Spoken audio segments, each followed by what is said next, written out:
I'm going to do these candidates. I'm going to call out these candidates. And then I'm going to introduce everybody. Then we're going to do the top 35 pro prospects according to Jungle Brother. Angry Black Man throwing a whole bunch of watermelons at Michelle Obama. I don't care. Michelle Obama is the finest, and I do mean the finest, black woman walking this earth outside of Buttercup. She the finest. I don't care what nobody say. What's up, Big L? Give me a second. Where's my roll call? Let me write down Big L's name so I won't forget him. This will make my intros best. Alright. Here are the top 10 coaching candidates for the Washington Redskins job. I was talking to the diplomat yesterday, and he made a very good point. He wanted a young, I don't know if he said young, but I know he said he wanted an offensive-minded coach in charge of the team in Washington, so they can look over Dwayne Haskins. Now, my criteria wasn't offense. My criteria was a leader of men and what he had done in the past. My number one coaching candidate for the team in Washington, Jim Caldwell.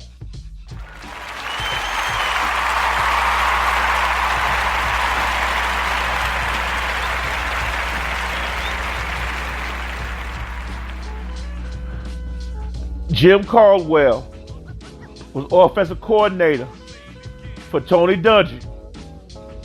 Won a Super Bowl as offensive coordinator with Tony Dungy. Then when Tony Dungy retired, he took the coach to the Super Bowl by himself, and Peyton Manning threw that pick six to lose the game for Jim Caldwell. Jim Caldwell got fired as coach of the coach, and he resurfaced as offensive coordinator for the Baltimore Ravens. He redid Joe Flacco's mechanics, made him into a viable, decent quarterback. They went on to win the Super Bowl. They went ahead and won the Super Bowl as he was offensive coordinator. So he got another Super Bowl ring. He got 2 Super Bowl rings. And he got fired. And he resurfaced in Detroit. He went 2 years with a winning record in Detroit. He went 9-7, 7-9. Now this is on top of my head. I could be wrong with the numbers. Jim Caldwell went 9-7, 7-9, and 2 9-7 years, 4 years.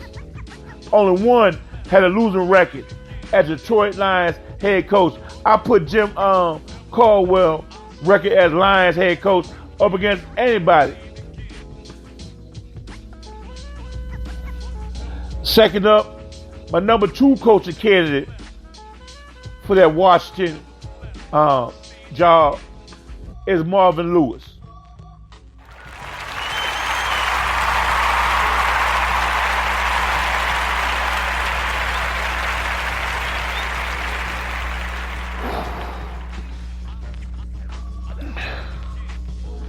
"20 years before Marvin Lewis became coach of the Cincinnati Bengals, they had losing records year after year after year. Marvin Lewis came in there after the 2002 season. He was given control of personnel decisions. And year after year after year, he got talent in there. His only failing was going with the red rifle. But he put up a strong defense, a solid offense across the board. The last 2 years at Cincinnati, they took personnel decisions away from him. And you see how the Bengals are devoid of talent right now. Marvin Lewis, he knows defense. 2000 Ravens was the best defense outside of the 86 Giants.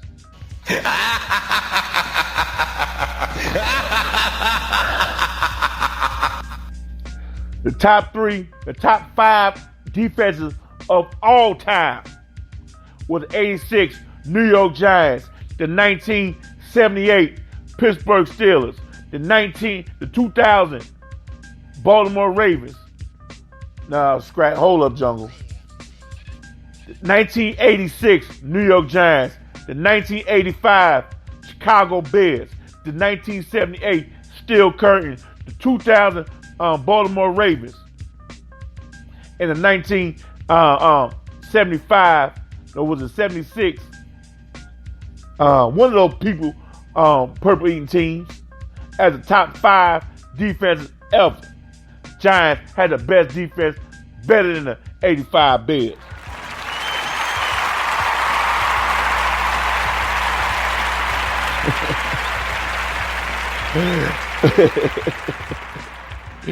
Angry Black Man saying that's a motherfucking lie. Best defense ever is the 85 Bears. You take Wilbur Marshall off the 85 Bears, Black Man. You take Wilbur Marshall, Hampton, and what's the defensive end? You take those three players off the 85 Bears, what you got? What's old boy name? Richard Dent. You take Richard Dent, Wilbur Marshall off the 85, and Mike Singletary off the 85 Bears, what you got? Now let me throw these names at you, Angry Black Man. The 86 Giants had Lawrence Taylor, Carl Banks, Pepper Johnson, Harry Carson, Jim Marshall. George Marshall.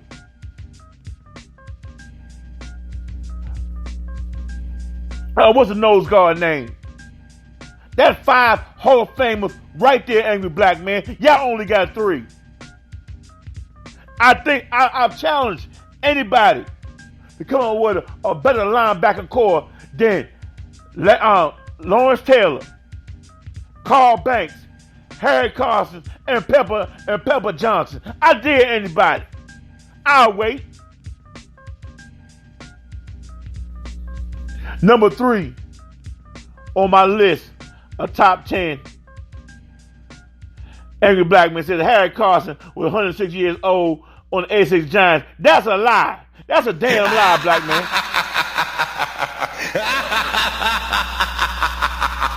That's a damn lie.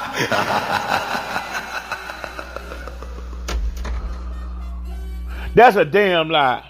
Number 3 on my top 10 list of available assistant coaches is the great Hugh Jackson.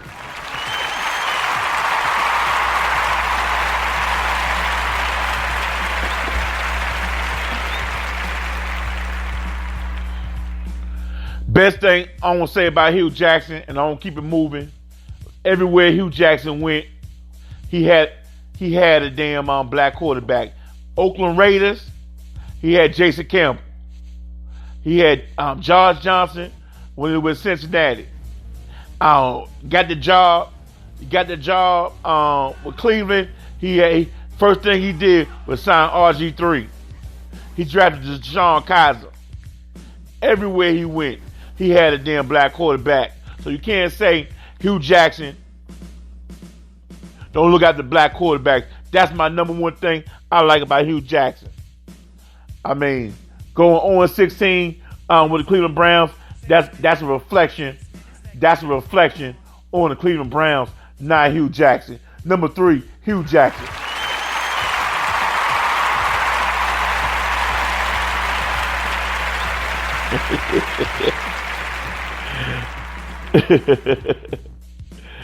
uh, 54 Bound Boy says, this some bullshit. I can't even name a good year the Falcons had a 5 defense. That 98 defense was legit with Jesse Tuggle and Chuck Smith, but not all that great.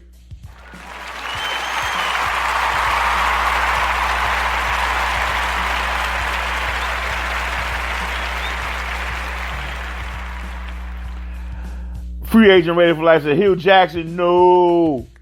That bum signed Carson Palmer when Jason Campbell got hurt and then benched him when he was healthy. Boo. So everybody, this is what Ready for Life think about Hugh Jackson.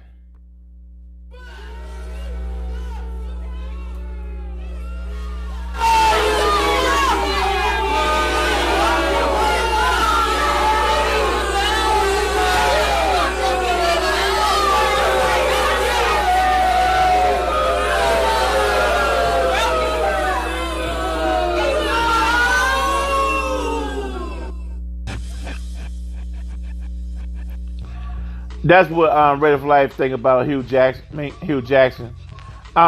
In defense of Hugh Jackson, that was Reggie McKenzie, who signed Carson Palmer. That was not Hugh Jackson. Reggie McKenzie gave a first and third for Carson Palmer. That was not Hugh Jackson. Free agent Ready for Life said he approved all that booing. Angry Black Man said that Hugh Jackson can go meet Marvin Lewis and Elijah Cummings for dinner on me.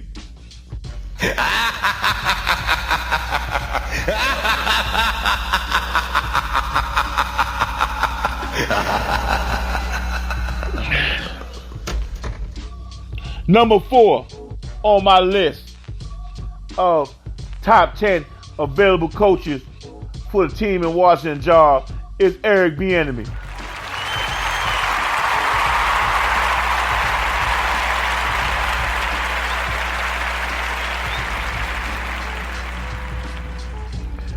The last 2 offensive coordinators for the Kansas City Chiefs were Doug Peterson and Matt Nagy. Both of them got head coaching jobs. Both of them doing well.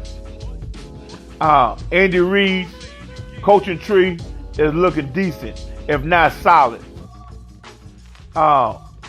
Since Eric Bieniemy has become the offensive coordinator, the Chiefs are explosive. The Chiefs have not looked as explosive when they had Alex Smith.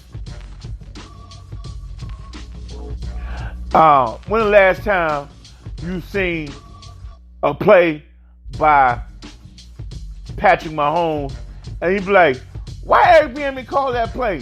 Why you got Patrick Mahomes run that dumbass play getting killed? Never. Every time you look, it's a nice, good design play. He always got an outlet for Patrick Mahomes to throw to. A very nice consigned offense. He's not running stupid quarterback keepers like Bill O'Brien doing for Deshaun Watson. He's keeping Patrick Mahomes fresh. He's throwing the ball downfield. He's getting everybody implemented. Every week, Shady McCoy is being involved more and more with the offense. He has utilized Shady McCoy in the passing game and the running game. He's not weighing down one running back like North Turner is doing in Carolina, and Bill O'Brien is doing in Texas. Eric Bieniemy is a candidate to lead Dwayne Haskins' career in my book.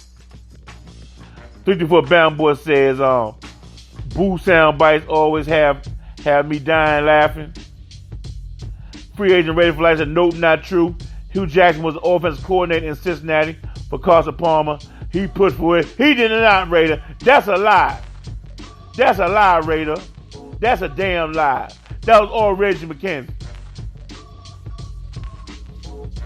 Number 5 on my list for top available coaches for the team in Washington job is Byron Big John Thompson Leftwich.